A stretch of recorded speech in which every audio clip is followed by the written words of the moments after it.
Players continue to get their grades, and there's a little bit of controversy in the head coach hunt for Anaheim. That and more on this episode of Locked On Anaheim Ducks.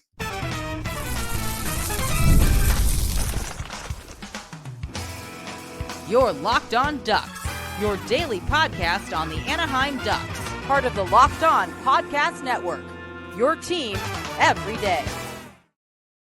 Hello and welcome, everydayer. Thanks for making Locked On Anaheim Ducks your first listen every day. Part of the Locked On Podcast Network, your team every day. This episode is brought to you by Amazon Fire TV Stick 4K. Turn any TV into your Xbox. No console needed. Head to Amazon.com/Fire TV Locked On to learn more. That's all one word. My name is Kyle Carr, and I am a lifelong Anaheim Ducks fan, and I've spent multiple years covering collegiate sports, including college hockey, but today we're talking Anaheim Ducks. As promised, we are continuing the player grades, and today I'm only going to give out two because, boy, do we have a conversation to have about the head coach hunt in Anaheim. So today's grades are going to be given to Trevor Zegras and Mason McTavish, and then we'll get into who Anaheim has reached out to and just how important it may or may not be if they do or do not hire this person. So let's get into what is going on with Trevor Zegras and what his grade's going to be this year. Now, first we got to cut into the numbers, and then we'll get into exactly how I felt about him and what kind of grade he got this year. So, starting off, games played, only 57, as he did have an injury this year and did have a little bit of a suspension there late in the season once he came back from suspension. So, a little time off for Zegras this season. He did, however, get 12 goals and 20 assists for a total of 32 points. So that is definitely not a bad performance in 57 games. He was a -8, so a little bit of struggle there in the defensive end. 23 penalty minutes, 1 power play goal, and 3 power play assists, basically just feeding McTavish. 0 shorthanded goals this year and 0 shorthanded assists. He did have 1 game-winning goal, but none of them were in overtime, or that one wasn't in overtime.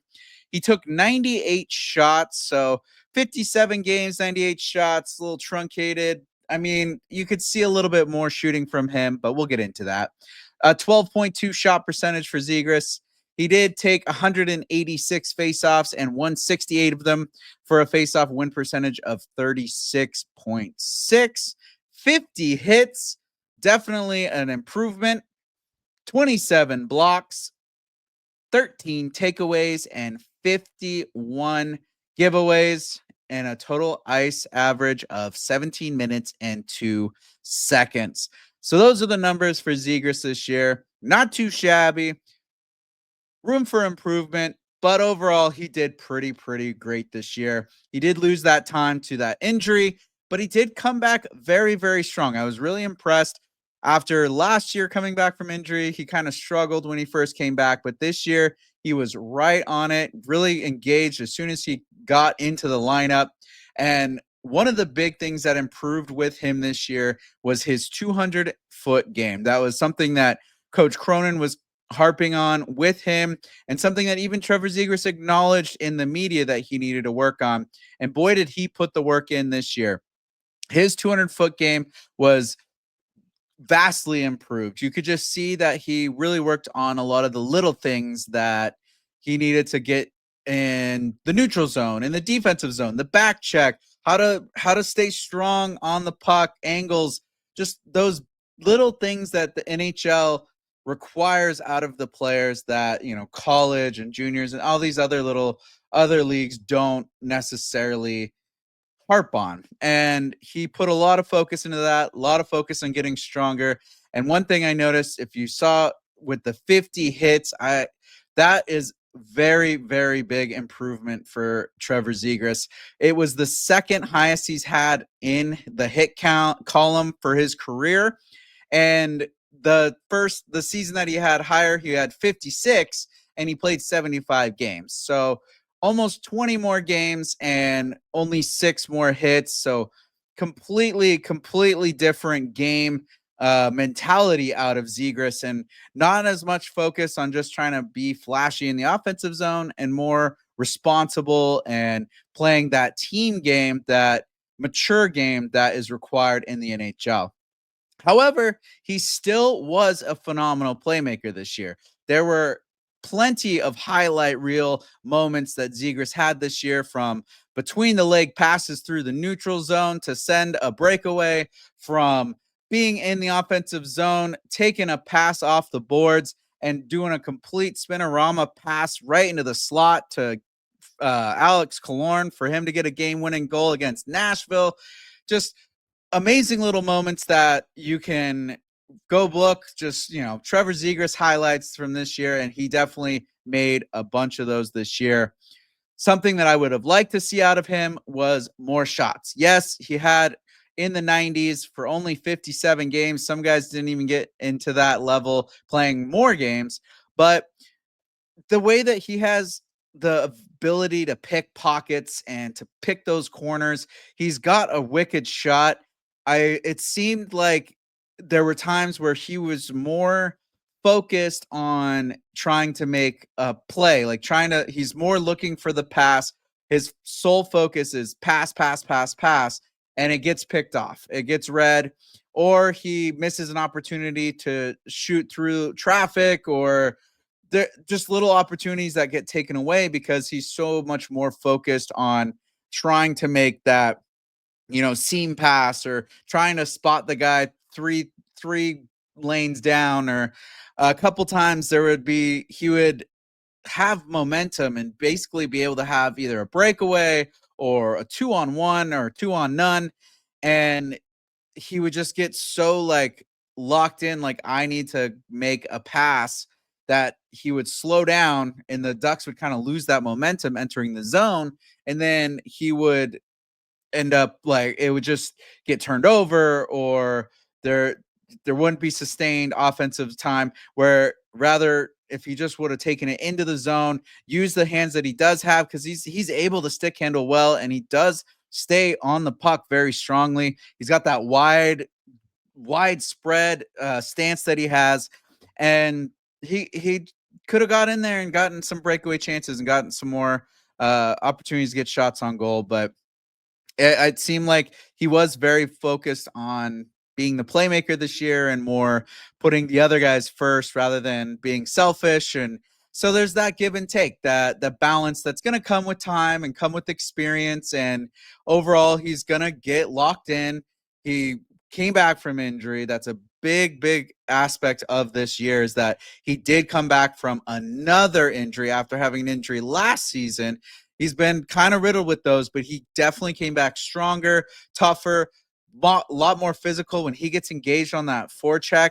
When him and McTavish start get going, and they got Killorn helping, or they've got one of the younger guys like Colangelo, whoever's out there with those two, when they get really in and start hounding and using that speed, using that skill set, there's a noticeable difference. And I want to see a little bit more consistency of that going into next season. Now to get into his grade, I give him an A for offense with, come on now, 32 points in 57 games, definitely deserving of an A. And with some of those plays that he made, obviously very well. I give him a B plus in defense. Yes, it improved. It was probably in the D's and C's the years prior, but a B plus, nice and solid. He's got that improvement. Now it just needs to come all together. And I give him an A minus overall. Little bit, we've seen more out of him. It's not a bad grade. I'm not trying to ding him or anything. I just think that there's a lot more to Zegras' game, and he's able to reach a bigger and higher level. And he's got to take those little things that he worked on with his 200-foot game, and then his flash in the pan, super. I don't know why I've been obsessed with that phrase, flash in the pan. It just rolls off the tongue, I guess. But his really flashy moments, the way he's able to dazzle the crowd and Mishy and dangles and all the stuff that he can do, that we know he can do, and we've seen him do. He's got to put it all together and just take it all to that next level. And next year, there should be a lot more out of Zegras's game. And I think not getting traded this year, it kind of squashed a lot of that what ifs and the, oh, is he in or is he out? I think he really settled that in. Verbeek settled it, and Zegras settled it with his play. It all came together, and he's really invested in this Anaheim Ducks squad and being a cornerstone player for the team. So I expect definitely a bigger step out of Zegras as he is more settled in and he's got the confidence of the general manager. Another guy that definitely has the confidence of the general manager is Mason McTavish, and we'll get into his grade coming up.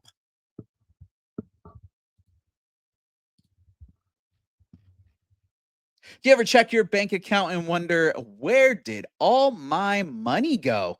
Between dining out, online shopping, and entertainment, it's easy to lose track.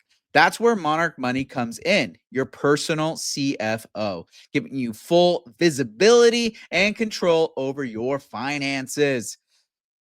Monarch Money isn't just a budgeting app, it's a complete financial command center. You can track all your accounts, investments, and spending in one place. So you stop just managing your money and start building wealth. I don't know if you're like me and you've had multiple employers and all these different fidelity accounts, and you got your bank accounts and you've got your subscription accounts.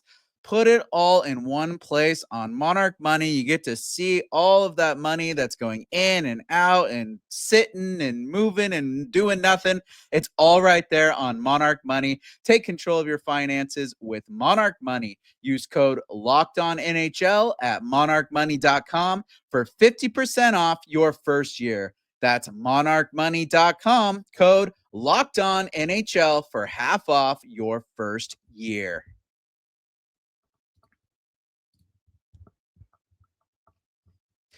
Now to get into the man, the goal leader of the season, Mason McTavish. This guy lit it up this year, a little back and forth at times, but boy, was he a stellar performer for Anaheim this year. 76 games played, 22 goals with 30 assists for a total of 52 points. He was 0 in the plus minus column. He had 38 penalty minutes, 6 power play goals, and 6 power play assists. 0 shorthanded goals, 0 shorthanded assists, though. He had 2 game-winning goals, one of which was an absolute beauty. And then one of those was overtime, and that was the beauty. 180 shots for the Mason McTavish crew, 12.2 shot percentage. He took 961 faceoffs and won 487 of them for a 50.7 faceoff win percentage. He was the team leader in that column. He had 70 hits, 31 block shots, 18 takeaways, 51 giveaways, and a total ice average of 16 minutes and 53 seconds. So not quite as much on average as Zegras, but as the center, he kind of goes out there, he works hard, and then he gets off short shifts, get the other centers out there, get Leo, get Strome, just not Strome, just rotating out the guys. Actually, yeah, Strome. I don't know why I was mixing up Killorn and Strome there. I'm getting the old guys mixed up because my brain. All right, let's see. Getting in back to Mason McTavish. What a career year for Mason. It's set the bar for himself for the time to come. I keep harping on this. He is only 22 years old. That is absurd. A lot of guys don't even enter the league by the time they're 23, 24 years old.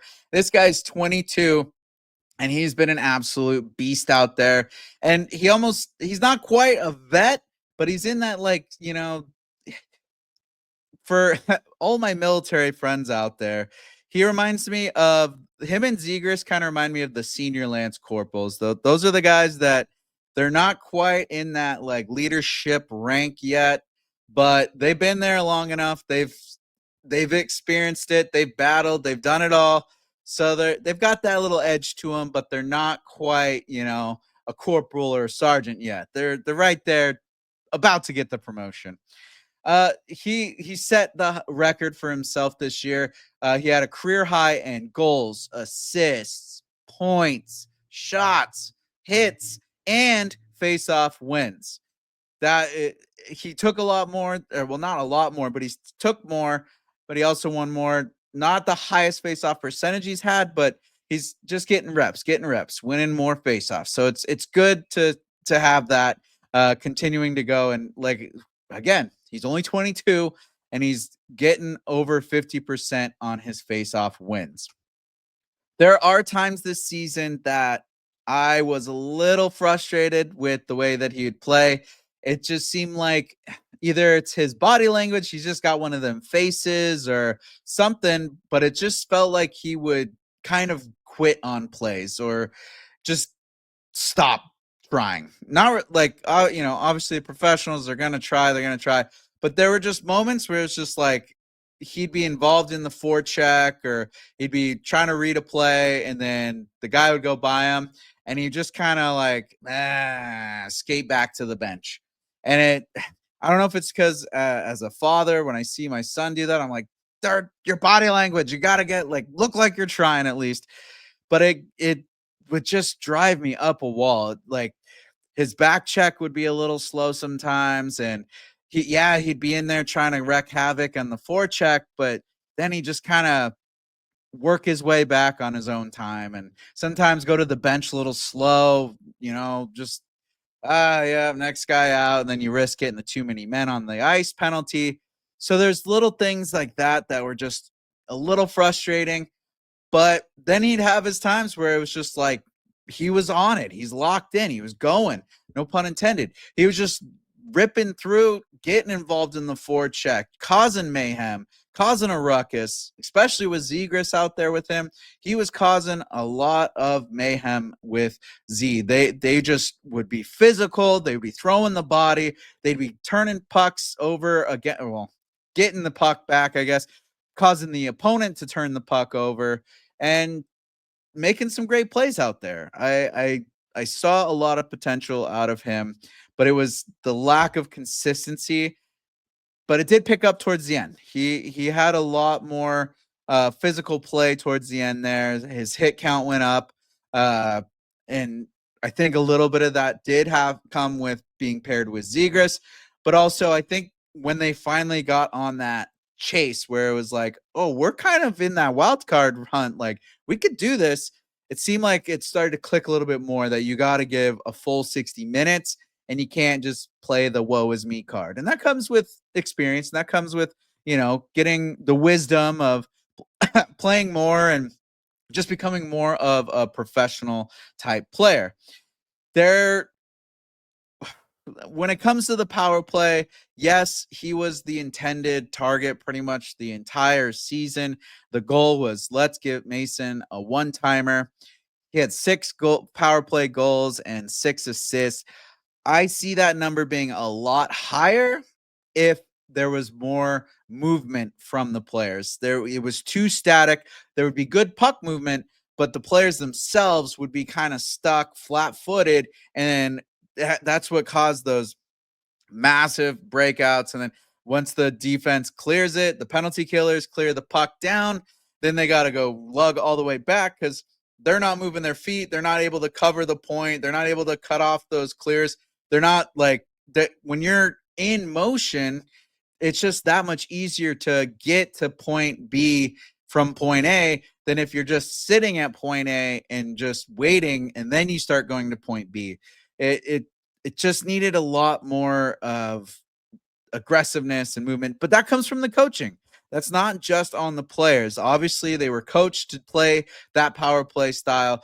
There was going to be improvement, and we'll get into that in the next segment, obviously, talking about the coach hunt, but whoever that next coaching staff is, they're going to have to really work on getting these guys moving their feet and really utilizing the cycle and getting to those 50-50 pucks and back checking every single time and not just giving the old, oh, well, he got past me and just kind of dogging it back to the halfway there. Now to get into his grade, because there was a lot of great things out of his play this year. Again, he's only 22. The expectations are definitely high for him coming into the next year. So I give him an A for offense this year, an A minus for defense, and that's just because of that dog back to the back check dog in it. Just wasn't hitting it right for me this year. And an overall grade of A. Having career years, he's the goal leader of the team. You got to give him that credit. There, he did great overall this year, but there's so much more I expect out of him, and it's going to come. It's going to come with that experience. It's going to come with age. He's definitely hitting the gym. He's a big body. He can be utilized a lot more out there, and once he really locks into that physical play, I mean, look at the way that the playoffs have been going right now. They are absolutely physical. The forecheck is crazy. These hits that are going are crazy. And I don't really see the Ducks being able to keep up with that at this point in time. But watching Zegras and McTavish this year really set their physical play up from previous years, and they're starting to work harder on there.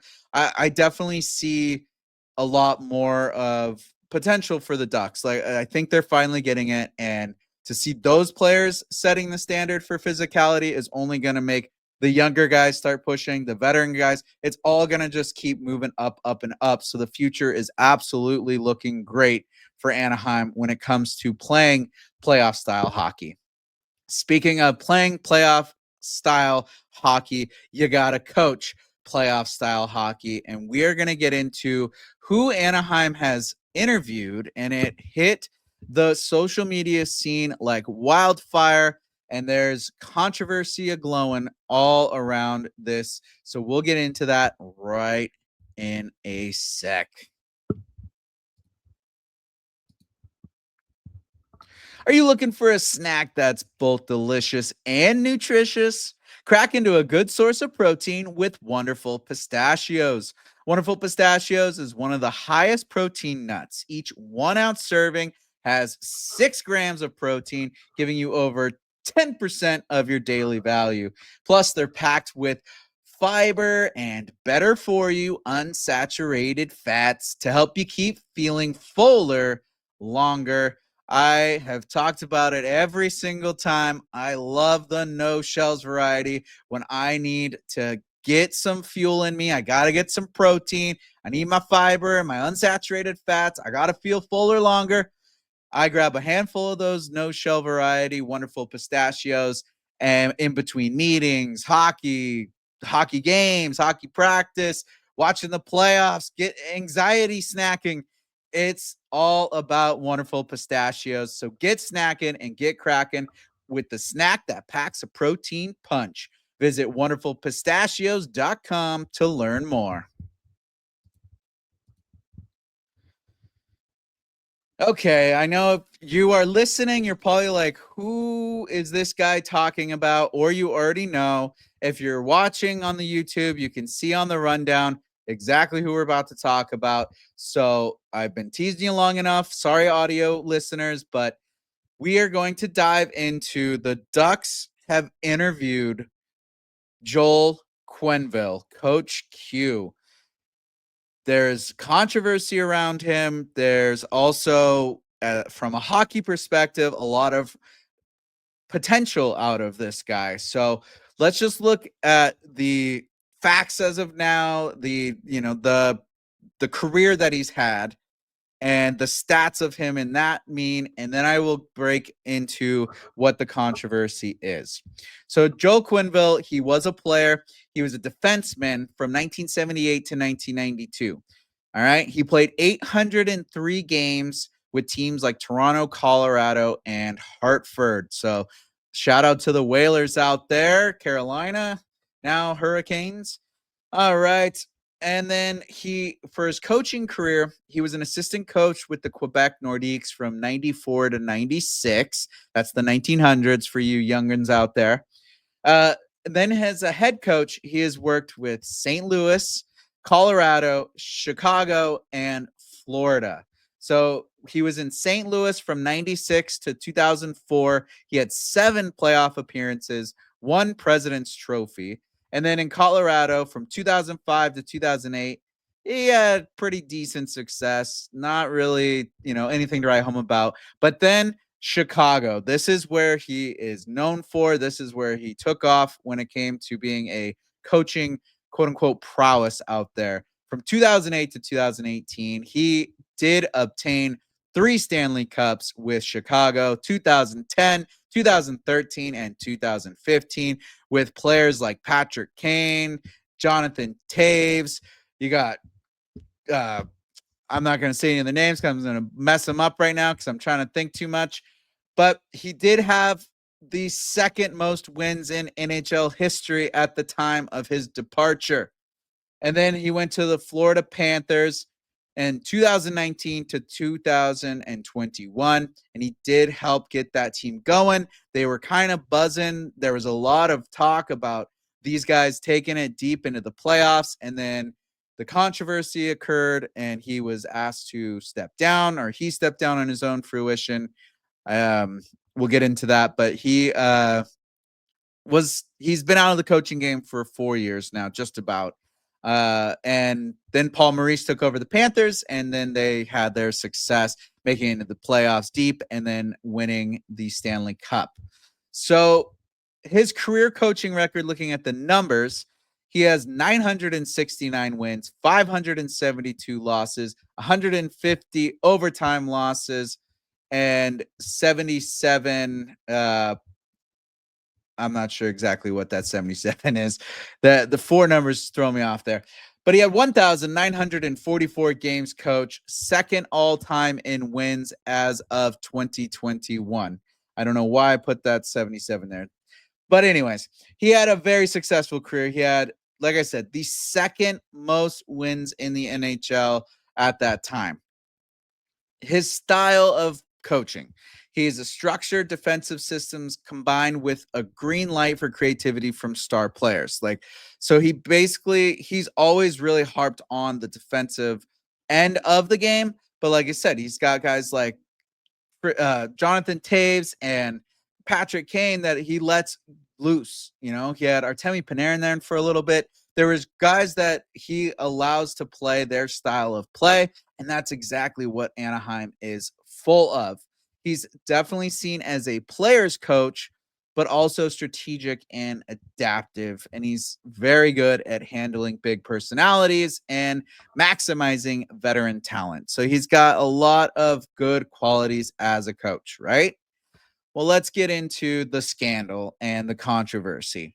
In 2010, when he was the coach of the Chicago Blackhawks, there was a player that was sexually assaulted, and basically Quenneville had a responsibility to report but failed to do so. During the Blackhawks 2010 Stanley Cup run, allegations of sexual assault by then video coach Brad Aldrich came to light. Quenneville, along with other executives, was implicated in delaying action on these allegations because basically he wanted to focus on winning and not bring quote-unquote drama into the locker room. I don't know if that's exactly what he said, but that was basically the vibe, is that they didn't want to deal with it because they were focusing on the playoffs. Quenneville, because of this, there was a 2021 investigation after the player came out, and basically he was a John Doe at first, and then he came out. I believe it was Kyle Beecher is his name. You can look that up. Please correct me if I am wrong. But Quenneville, he resigned as head coach of the Florida Panthers because of this investigation after meeting with NHL Commissioner Gary Bettman. And Bettman stated that Quenneville would need approval to be reinstated into the NHL. So the Board of Governors have stated that he is allowed to be interviewed again. After a couple years, they did the interview, they did this investigation, and he has been out of the game for multiple years now. Last year, they had mentioned that he is now greenlit to at least be interviewed, and he still has to get permission basically from Gary Bettman, and the team has to connect with the league, and they have to make sure that they have safety procedures in place, that the players have reporting policies and procedures, and there's a defined situation and scenario for these guys if anything were to happen again, that he has to follow the path. A lot of people have come out on social media saying, absolutely not. The Samuelis better not allow this to happen. He should not be allowed to coach again. That it's a slap in the face to victims of sexual assault and other types of assault, and that it just is not a good look PR wise. And I don't want to get too overly one way or the other. I definitely see how much of a black eye that would be to hire him. If I'm looking at this specifically from a hockey perspective, the guy does have success. He's able to really mold these players in a great way. And the way that Pat Verbeek wants to focus on winning is winning the right way and getting them into the playoffs. And Quenneville obviously has success. He knows how to coach. He knows this game extremely well, and he's adapted his play style through the different changes of the league when it comes to hockey. I'm also one of those who believes that you are allowed to have second chances. I believe people can change. I believe people can grow. You cannot learn from your mistakes if you're never allowed to do things again. If guys were back to the military, if guys were fired or let go for making mistakes, there would be no one in the military anymore. There would be absolutely zero people in the military. And as a reporter, it's just there 2010 was such a different time.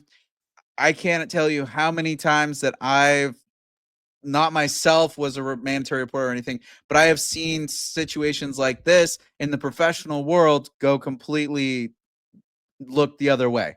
That was very much the culture at that time, whether you were in the corporate, whether you're in the military, whether you're law enforcement, whether you were a hockey player, whether you were anything, college. There were so many things like that people would just look the other way because no one wanted to talk about it back then. It was like one of those, if I don't talk about it or I don't acknowledge it, it doesn't exist. Like, let me look the other way and blah blah blah blah. I can't hear you kind of thing. So I don't want to say yay, like hire him, but I also don't want to say no, don't hire him, because I am a believer in second chances. And I think that he would be a very good hockey mind to have in the locker room. So that's the controversy. That's the issue. I'll let you be the judge. And obviously, it comes down to Pat Verbeek and the Samuelis and whether or not they want to take that headache on from the fans. But it's such a it's very gray, very, very, very thin line. So that's it. That's all I'm going to say about it. Continue. If you want to go look up the the report, the situation. Obviously, do not be misinformed when it comes to this. Like, you need to have your own experience and your own voice and opinion and knowledge of it. And if you don't agree with it, make your voice heard. Go hit up the Ducks website, email them, social media, DM. Make your voice heard if you really, really feel strongly about him not being hired. All right? Like, please do. But also, if, think about redemption. If you messed up and you made a mistake, would you want that redemption as well for your professional career? And as let the person who hasn't sinned throw the first stone. That's all I'm going to say about it. Thank you, though, for making Locked On Anaheim Ducks your first listen today. For your second listen, check out the all-new Locked On NHL Game Night. Every game, every night, until a Stanley Cup champion is crowned. Get local analysis on a national scale. Find NHL Game Night on Locked On NHL on YouTube or wherever you listen to podcasts. Thank you so much for listening. Make sure you like, share, and subscribe on the YouTube.